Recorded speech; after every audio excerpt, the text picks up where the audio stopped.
All right. Hey guys. Hey Helen. I think we're gonna have a small crew. I know some people are gonna be watching the recording back, and then some people can't make it, all of that stuff. So it might just be a small crew hanging out for our very first Launchpad call. Amy's audio is connecting. Hey Amy. Okay, cool. Happy Sunday. Tomorrow is day one of Launchpad. I love the Launchpad challenge. The Launchpad challenge was one of the first, like, really structured challenges that I ran a couple of years ago. And it was totally different to anything that I'd ever seen done and anything that I had ever conceptualized before as well. And to me, what I'd always struggled with challenges was that, people would do extreme things and they couldn't sustain it after the challenge, or people would start and then stop.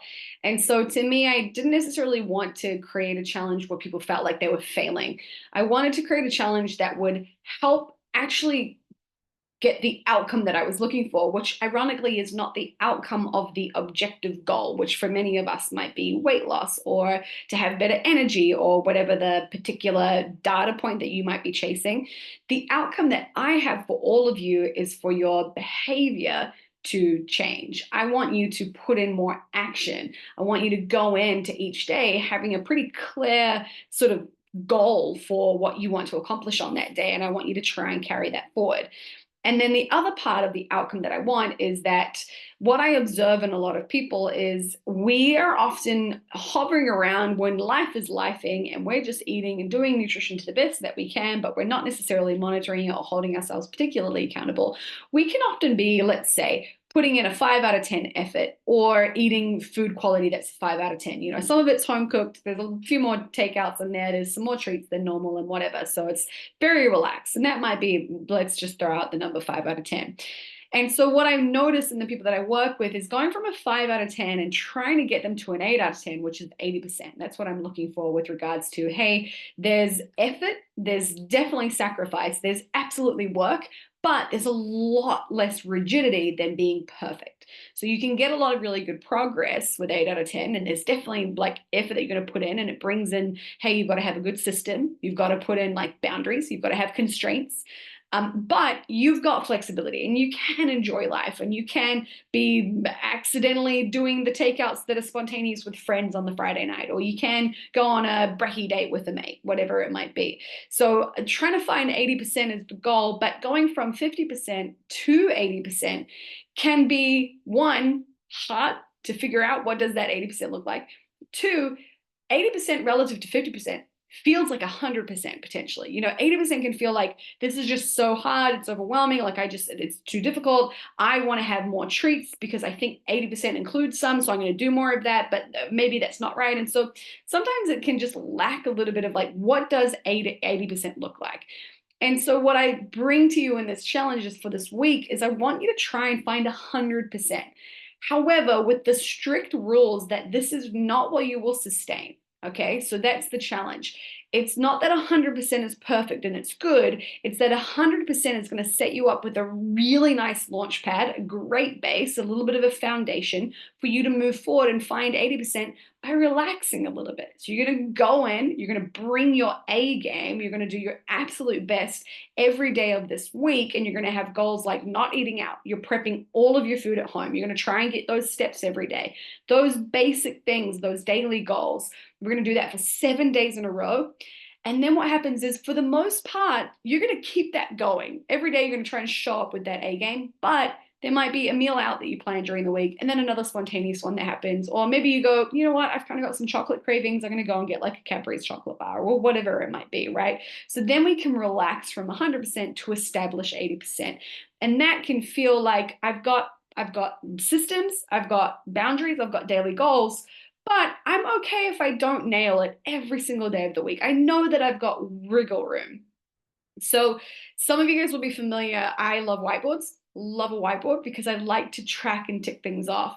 You guys have got the tracker in the PDF for Launchpad, so you can also use that. You might print out a couple because I assume that a lot of you guys want to keep going after this week. And what I like about the whiteboard is suddenly that 80% becomes a an objective data point that we can actually measure rather than just like, I think I was 80% this week. Like, I reckon I was 80%. And it's like, well, we don't necessarily know. Like, there's no way to subjectively assess that when we don't have any kind of record keeping, essentially.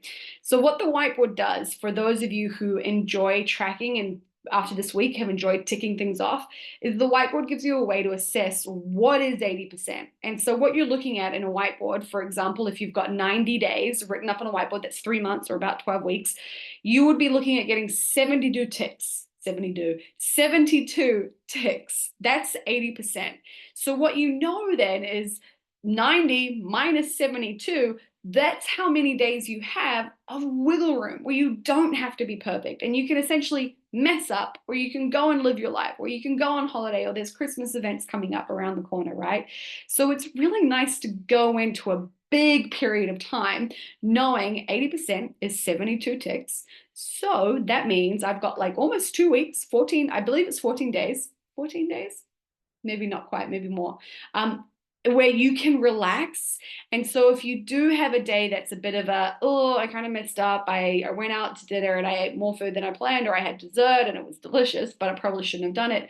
You don't have to beat yourself up. You don't have to punish yourself. You don't even have to try and fix it. I think sometimes that's the problem that we run into. We have a bad day and we try to fix it the day afterwards by under eating, by working out really hard, by controlling our calories, whatever it is that we need to do in order to feel like we're okay. And it's like, no, in fact, the plan should accommodate some of those days. We know that we aren't rigid, and so you can just let that day happen. So that's something that I want you to kind of just know going into this. We have the goal of 100%, not because we're going to try and pursue 100% forever, but because I want you to find out what you're capable of at your max, and then you can relax from there and you can drop down to 80% and then find your 80%, just kind of consistency mode, which still feels like effort. I promise you that. It's always going to feel like effort. You don't get to stop putting in effort, but it's not like you're having to be perfect and you're not having to make sacrifices every single day for every single meal or feeling like you have to miss out, or more importantly, feeling like a bad day is wrong.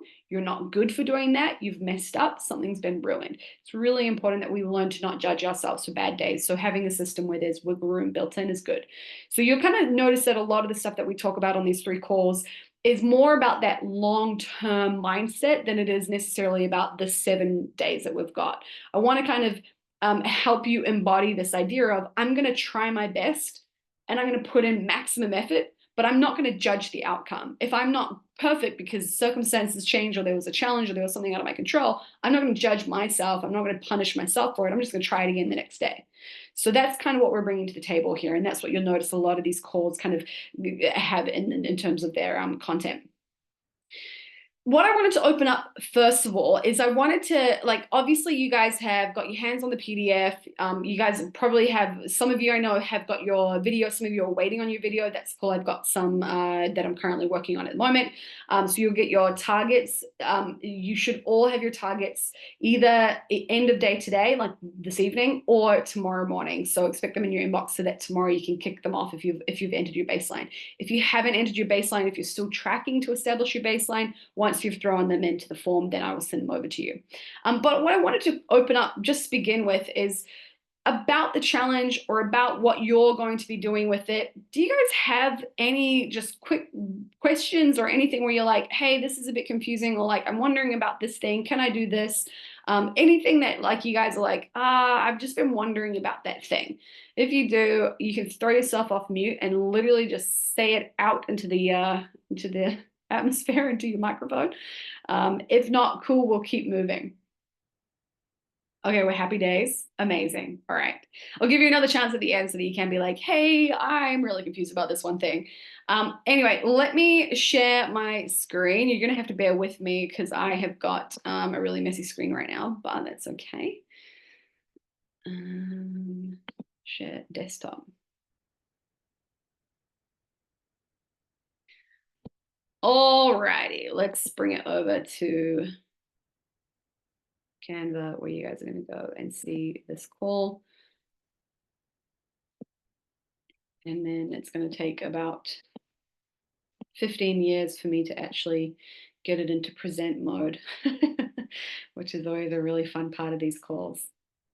Come on, Canva, you can do it.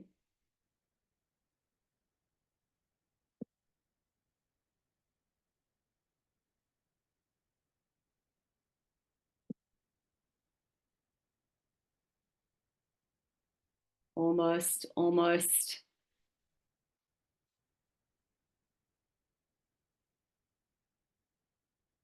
All right.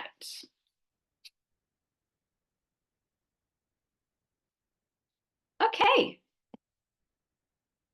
Launchpad, call one.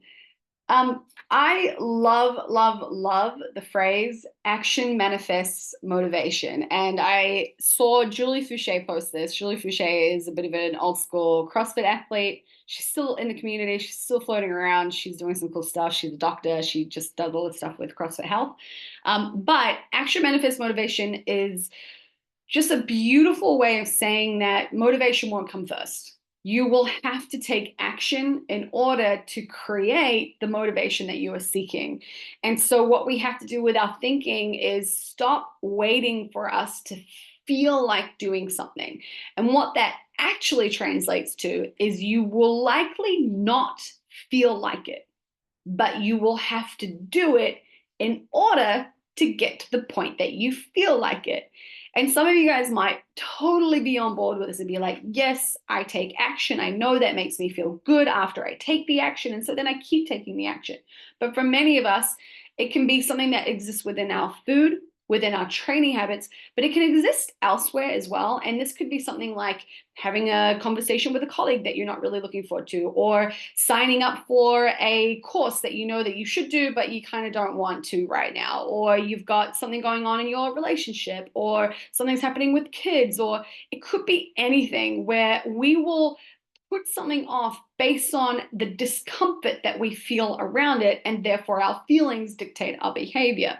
And what we are doing in this microcosm of life, our eating relationship or our behaviors with eating, is we are going to put our feelings last. We're going to put what we know that we should do based on who we want to be first, knowing that what's great about the gratification is while it's delayed, it will make us feel better afterwards. And that's something that, if you talk to anyone who's really good at training consistently and eating consistently, they'll always say, I do it for how it feels afterwards. Like, I don't necessarily feel like doing it in the moment, but afterwards, I'm like, I'm so glad that I did that. Then that fuels a cycle. So we have a nice positive feedback loop. So action manifests motivation is the mantra. It is your mindset for the next 7 days. You will always take action, even in the face of not feeling like doing something, even in the face of not feeling motivated, being the very opposite, feeling a lot of resistance potentially to doing something. And then the payback that you get afterwards for doing something, even though you didn't feel like doing it, the hard work element, you will feel suddenly good. Even though you didn't feel good in the moment, you will ultimately feel good. So I just wanted to kind of run through that because it's such a beautiful 3-word phrase that has become a very favorite phrase of mine. Building on this idea of what's the mantra, like what's the mindset, what do I want you to carry through with you this week? And this is something that I want you to carry through with you beyond this week as well, because I think the first week is often not, I won't say always the easier week, but the first week is when you often are excited. There's a lot of opportunity for success. There's so much potential in the air for what you could accomplish. You don't know what's going to happen in 12 weeks, but this is the beginning. And so it's exciting. Once you get into the like deep in shit in week 4 or week 5 or week 10, or like some of the people I've worked with are like week 25 or week 50, it's like suddenly that potential and that excitement is turned into the reality of doing hard work, which is that it shows up dressed in overalls. And so what I want to remind you to keep in the front of your mind is that you don't have to do any of this. You are all adults in full control of every decision that you make in your life. You are deciding to do this. You are opting in. And so every single day you're making a choice to it. As much as it might make you feel like you have to say no to stuff, or as much as you might have to feel like you have to put an effort, you get to have this as your problem. And that is a freaking great thing. So you don't have to do anything. You get to do this. Your health is not a gift. Not a gift. Your health is a gift. Psych. That was your first test and you all failed. Your health is a gift, not a guarantee. So something that, we probably are all conscientious of the fact that the way that we eat now is going to impact our long-term health. But sometimes we don't really feel that in, its immediate presence, because it's the long term, it's the longevity piece. And so it's like, well, that, I just want to eat well because I want to look a certain way. What I want you to remember is that this whole thing ultimately is going to impact your health. And it's not just long term, it's how you feel today as well. The way that you feel is largely dependent on your nutrient status, dependent on the quality of food that you're eating, as well as the quantity of food that you're eating. It depends on like things like your overall lifestyle, right? So just a reminder that your health is a gift, it's not a guarantee, even for the short term as well as the long term. And every meal is an opportunity, every meal that you have. And the reason that I say every meal is an opportunity is that it's very easy to have one bad meal and feel like, well, that just ruined the day. Well, that just ruined all my efforts. Well, I just screwed up and I'm a failure and I can't do this and this is too hard. And obviously, I'm not cut out for this. It's just like this cascade of events that happens in our brains. So I want to remind you that every single meal is an opportunity. You could have 2 awful meals in a day. You've still got an opportunity for a third really good meal. Like, it doesn't matter how bad the day is, doesn't matter how bad the weekend is, doesn't matter how bad the week is. Every single meal that you are presented with is a new opportunity. And something is better than nothing. And what I want you to potentially experience over the next few days is that while you're trying to bring your A game, there will be imperfections.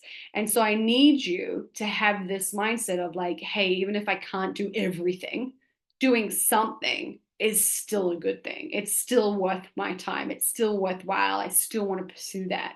Even if it's like we're trying to get 100%, even if you only get 80% this week, and you get 5 days out of 7, or even if you only get 50%, something's still better than nothing. And the more that you beat yourself up for not meeting these expectations that you might have of yourself, the more that you're often going to resign yourself to being okay with failing, because suddenly you're the victim.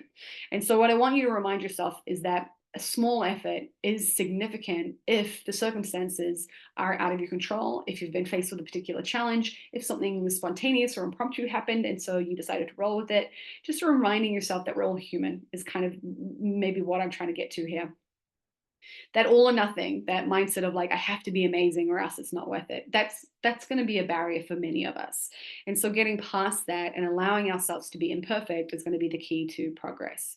And so then what that kind of means is that your only options are not deprivation and discipline, or indulgence and carelessness. Those are not your only 2 options. In fact, there's many different options in between those 2 extreme ends of the spectrum. And so I want you to recognize that if you tend to fall into these 2 categories and bounce back and forth between them, it's perhaps because you haven't stopped to observe other ways of doing things. And what would be required of you to do that is knowing that something is better than nothing. It's not everything or nothing. It's that there's stuff in the middle. There's the 50% version, there's the 80% version, there's the 40% version. It's not I'm amazing or I'm a failure. It's, hey, I might have screwed up breakfast, but I can still get it right at lunch. And I had a really good breakfast and a really good lunch. And like, I've just decided that I'm going to get takeouts for dinner, and it doesn't mean the end of the world. I just had more food. I might have had less quality food, but that's okay. The next day I'm going to get like straight back into like a really nice breakfast. So it's just allowing yourself to be imperfect on this journey. And like I said, action is going to manifest motivation. Every meal you eat is a short-term investment in how you feel and perform, a midterm investment in how you look, and a long-term investment in your freedom from disease. And so that's just reinforcing this idea that every meal that you eat is going to impact you. In the present moment, it's going to impact how you immediately feel and your performance in training in the gym, if you're trying to build muscle, if you're trying to maximize your intensity, if you're trying to build capacity in your fitness and your metabolic conditioning, those types of performance type goals. It's a midterm, so a medium term. It's not in the immediate moment. It's going to be potentially something that happens in a few months, that in the way that you look, in your aesthetics, and then long term in your freedom from disease. So when I say or think of freedom from disease, I'm thinking specifically your quality of life. So this isn't about like, oh, you're going to live really long. It doesn't matter how long you live. It depends on what's your quality of life for those last 10 to 20 years, because there's a whole lot of people out there that their last 10 to 20 years are miserable. They're immobile, they're in assisted living, they can't do things on their own, they've lost complete independence, and they're basically nothing better than a vegetable. And so what I want you to have is, I want you to, hey, maybe you die at 90 and there's some freak accident, but you are killing it up until 90. Like, you're running around with grandkids, you're taking yourself to the bathroom, you carry your own groceries, you're still driving, you still go to the gym, you go for walks with the dogs. I want you to have that life and be that old lady or old dude. And so freedom from disease is not, oh, I'm just like not sick and like I'm gonna live to it for a really long time. It's like, no, I want you to be like a rock and roll grandparent. One of the things that we are often pursuing is weight loss. And I would say the wrong way is when I'm trying to fix my body. And this can bring us into this scarcity mindset. So, weight loss the wrong way would be, I need to fix something because something is wrong, something is broken. And this can come from, I feel insecure about my body, I don't feel good, my problems are due to this. This is where they have been born. Maybe I feel insecure. And so, the extension of that feeling is that if I fix my body, I won't feel that way anymore. Again, can you see how feelings are kind of interacting with how we behave here? So, some of the symptoms of trying to lose weight the wrong way is that we cut out entire food groups. We are feeling deprived. We become quite obsessed. We have tunnel vision on the outcome in terms of like, I have to see a certain number on the scale. We become impatient. We can have a lot of self loathing, suffering, punishment, resentment. We only love ourselves conditionally. We feel a lot of guilt for eating the wrong foods. We can fall off the wagon and start fresh after every mistake. So if you do something small that's wrong, it feels like you've totally failed. You're a failure. You're off the wagon. And so you often either indulge, or you have like okay, I'll fix it and I'll start again tomorrow. And then that night you have a binge. Or you want it to feel good or easy all the time, or you potentially struggle with how long it takes. So those would be some things that I would kind of associate with people that I've worked with that are coming at weight loss from a, I don't like my body and I need to fix this. And so it's very much I'm going to hate my way to looking good. I'm going to hate my way to feeling better about myself. And I can tell you right now, the math ain't mathin'. So when you think of weight loss the wrong way, I want you to reflect on, what have you done in the past? Are there patterns? And what happens before you start over? What happens before you feel like you've like fallen off the wagon? And these are just prompts that you guys can jot down. I'll send these slides out to you so that you've got them for later. But considering, like, if you reflect back on not just the last few months, I want you to look at everything you've ever done, because when you look at the big picture, it's a little bit easier to see the patterns. And so you might go, oh, I felt really insecure about my body when I was a teenager. I was gaining weight because I was growing. I'd seen magazines, or I'd seen stuff on TV about like how to lose weight, and so I just thought that's what I was meant to do, and so I did XYZ. And then as soon as I started to try and restrict, I would overeat, and so that was the beginning of my overeating. It wasn't something that I did before dieting, it was totally after I dieted. And so then every time I've undereaten, I've to the same degree overeaten at a later point. And so I feel like I'm in this cycle. And when I overeat, I feel bad. And so then I want to fix my body. And so then I start a diet, and then I'm deprived, and then I start to overeat, and then I feel bad, and then I want to fix my body. So it's like, you can see the cycle. And so I want to try and identify patterns, because if you can identify the patterns, especially what triggers the beginning of the pattern, usually a feeling, then when it's happening again, because it will show up, and it's not to say that you're going to be stuck in this loop forever, it's to say that those feelings that trigger different points in this loop will show up, because you will be challenged the same way. You will have days that you mess up, or you will have days that you overeat, or you will have bad body image days. And if those are some of the things that trigger going, fuck it, I'm going to punish myself, I hate myself, I'm going to eat however I want, or the other extreme, I'm going to go on a harder diet, I'm going to cut down my calories more, I'm going to get a better meal plan, I'm going to get a new coach, that may be keeping you in the cycle. And when you have the awareness of like, oh, this is what I normally do when I feel shitty about myself. Oh, this is what I normally do when I've eaten out with friends and I ate bad food when I wasn't planning to and I felt out of control. Oh, this is how I respond. Oh, that's what I felt. So it's a lot of identification so that you can spot those quote unquote red flags in the future when they reappear again, when they present themselves at some point, because they will present themselves. So if we want to think about what's the right way to lose weight, then I want to kind of get into this idea of like, you don't have to like your body, but you do have to respect it. And that's just, if you could sum up my approach to weight loss, it's that you don't have to like every inch of your body. And in fact, I doubt many of us ever will. That's sort of the reality of some of our brains and some of the conditioning and messaging that we've grown up with, some of the insecurities and internal fears that we're living with. You may never fully like your body, but you can absolutely respect the damn hell out of it, and you can start respecting it now. And so when you do anything, pursue any goal, and that could be weight loss, it could be performance, it could be just health, it's coming out of a place of respect, and that has to dictate the decisions that you make. And so what that can look like in terms of actual implementation or practice is you're including all foods. It's just that you're controlling the quantity, right? It's like the way that you eat when you're on a diet or off a diet should be kind of the same. We're all trying to be, healthy. We're just going to have to control the amount that we're eating. You do not have to cut out food. You're going to try and add in nutrients. It's a really big focus on like, hey, if I'm going to respect my body, what does my body actually need? And sometimes that question alone can completely change your eating behaviors. What does my body need right now? And I'm like, oh, I've like not really eaten any protein today. Or like, oh man, I haven't drunk any water today. It's like, if we just ask that question and we're really good at seeing what our body needed or what we were missing for the day, we'd probably do a lot of work without needing to worry about many other things. This one, feeling your feelings instead of turning to food, whether you undereat or overeat, you're still using food. So learning to actually kind of be okay with discomfort, learning to kind of be okay with having a shitty day, learning to be okay with feeling crappy or tired and not using food, or learning to feel those feelings, but eating a healthy meal. And so that kind of often can feel at odds with one another. If we feel really shitty, it's a Friday night, you've had a really bad day at work, you've had some awful meetings, you're not feeling good with your partner, or your kid's pissing you off, or your dog's at the vet, something's going on, you can feel really bad, and that can just be that feeling for the day. But you can still make yourself a really healthy, beautiful meal for dinner that ultimately afterwards you're going to feel better because of. The problem is that when we feel that shitty feeling, we want the food that matches that feeling. And so that food is often the takeouts or the not eating at all for some of us.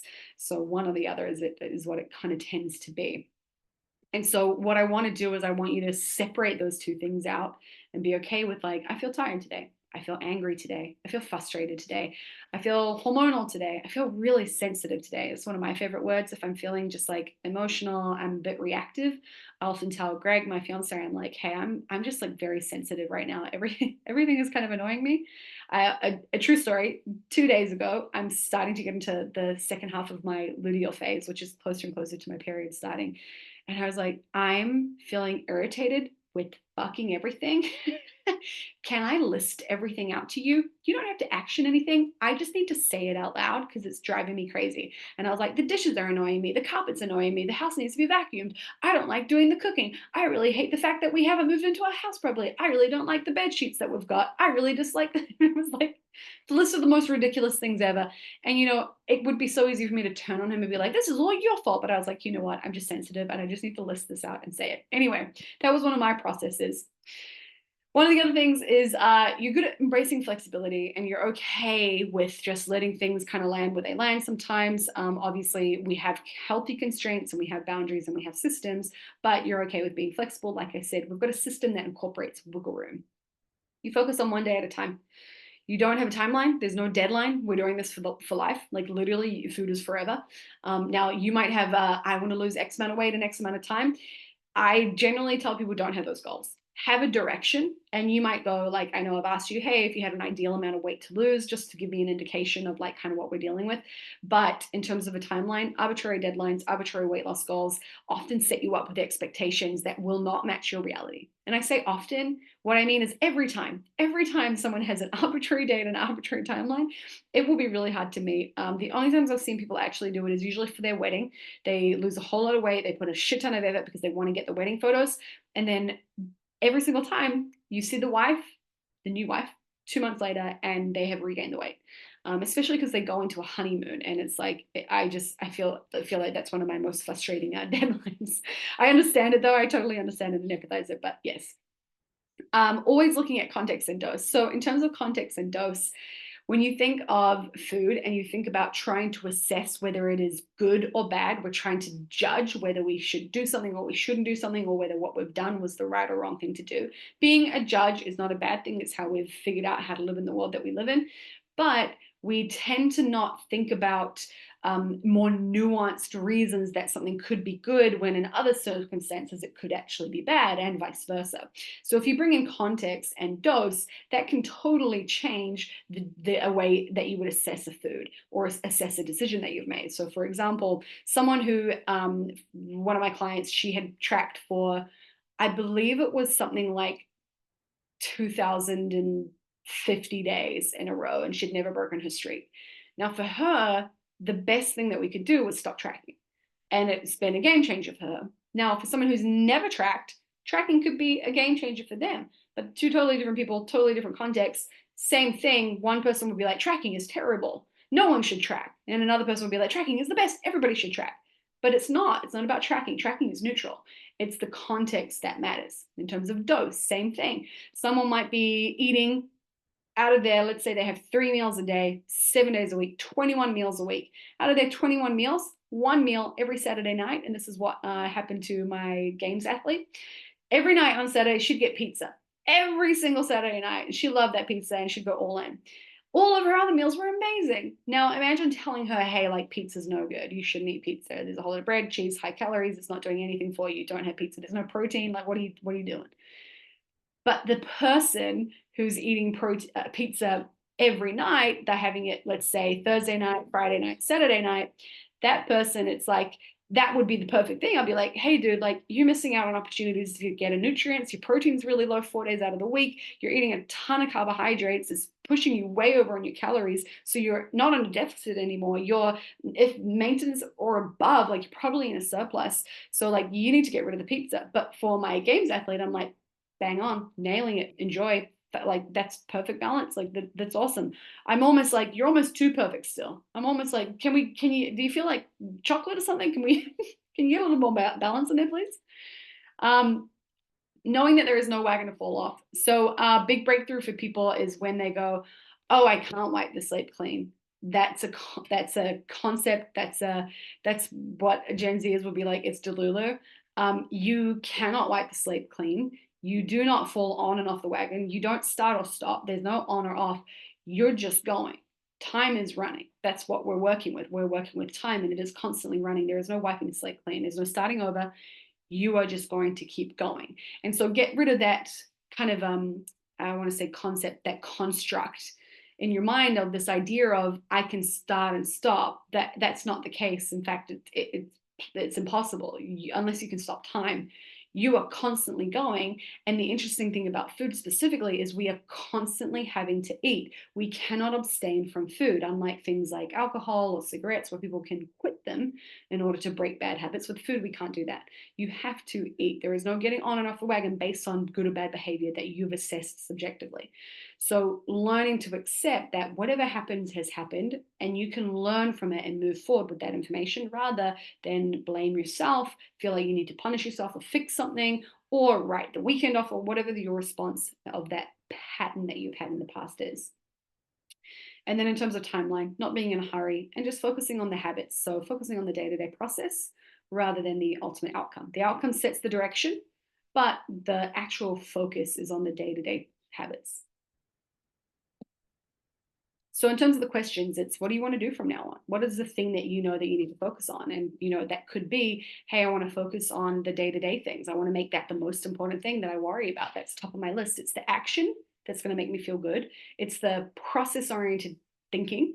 And it's something that actually helps me get my goals. I can weigh myself every day, but weighing myself doesn't help me actually accomplish anything. It just gives me a number that fluctuates every damn day. So in fact, it makes me really frustrated.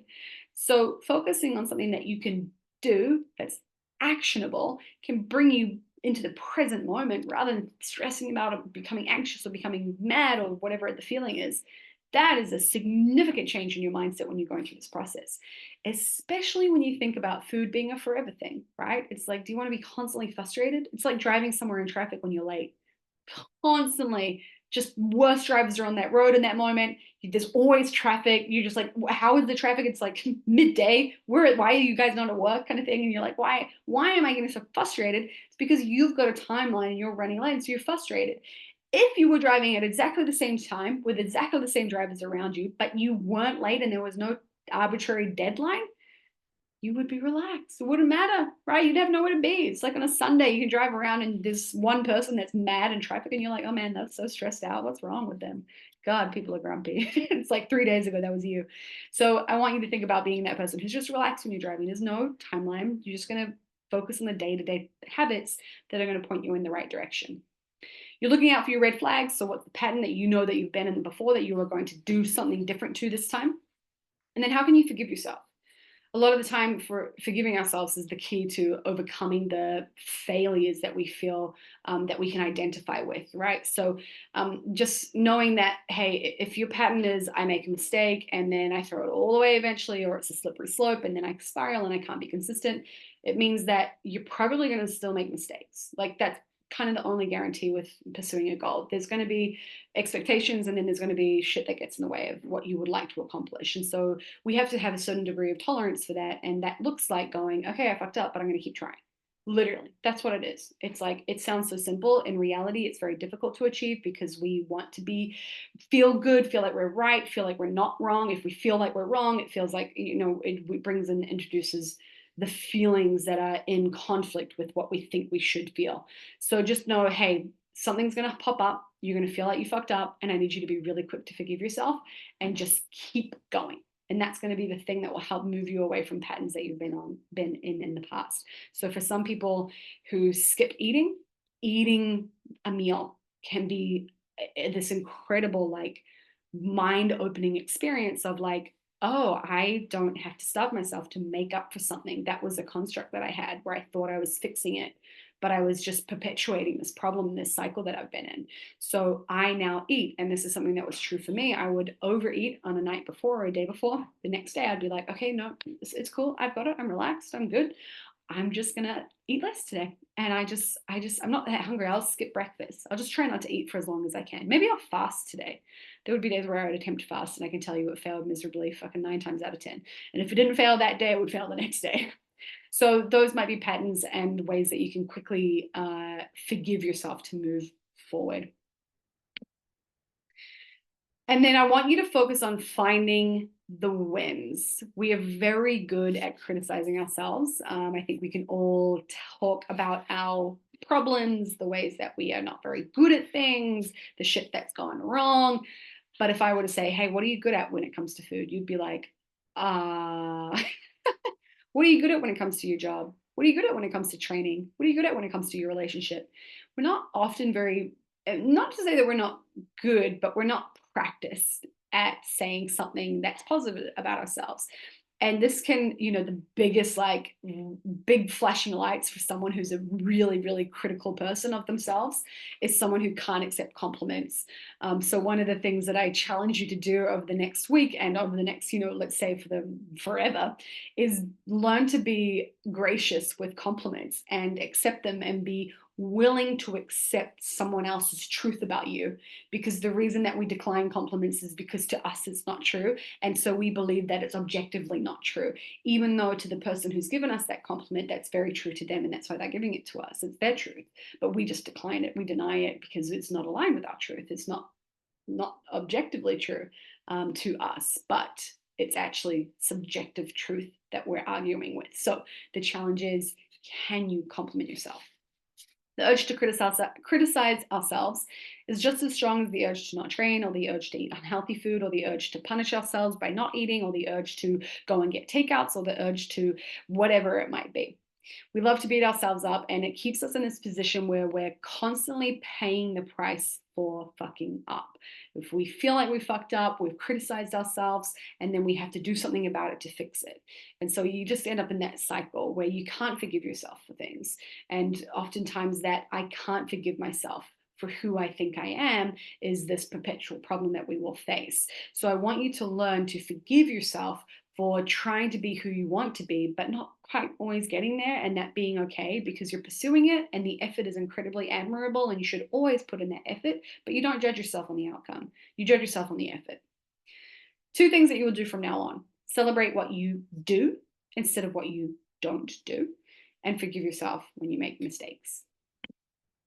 Training your brain. So 3 things that you like about your body, 3 things that you like about who you are as a person. Again, I'll send these out so you guys can actually do these at home, but just a bit of a trigger to get you going, hey, how do I find things that I like about myself, if you're not very good at doing that. Okay, note. You can work on self-love and weight loss, but those two are not the same thing. So if you don't feel good about your body, changing how it looks is a very superficial band-aid type effect. It can feel good on the outside because you look a little different, and so you might feel secure in some ways, but negative emotions will still appear. Kendall Jenner still has bad days, right? Like, to me, when I think of like, oh, I wish I looked like this, my Frankenstein fantasy body, like there's elements of like the Kendall Jenners and the Kardashians and all that bullshit. I'm like, I don't even know why. I don't know where it came from. But anyway, so know that all of the people that we envy because of the way that they look, all of them have bad days about their body, about who they are, about what they're failing to do, about whatever they're judging themselves for.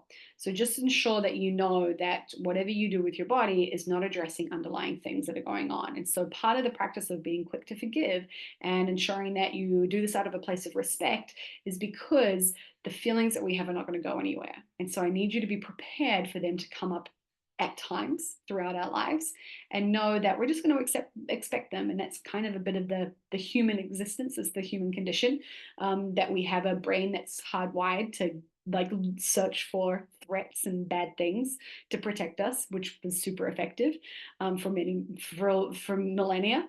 That's why we're here today. But in the case of trying to fix our problems with regards to things like trying to fix our body, trying to fix the way that we look, trying to fix things like not aging, trying to fix how we dress, trying to fix the house that we have, the level of success we have in our career, the being in a relationship and being married and having kids, like all of those things, we're often trying to find a good feeling. And all of those people that have those things that we possibly look at and go, I wish I had that, I want that one day, just know that they are still not immune to bad days, bad feelings, negative emotions. And it's all going to come down to how you deal with it, regardless of what you have, whether you have the Kendall Jenner body, or you have the CEO job, whatever it is, you're still going to have those bad days. So I guess I wanted to just kind of put that note in here of like, hey, I know a lot of us are pursuing weight loss, but it's often not the remedy for how you feel about your body. And I just want that to be something that you digest and sit on, because what will hopefully happen this week is you'll start to feel good.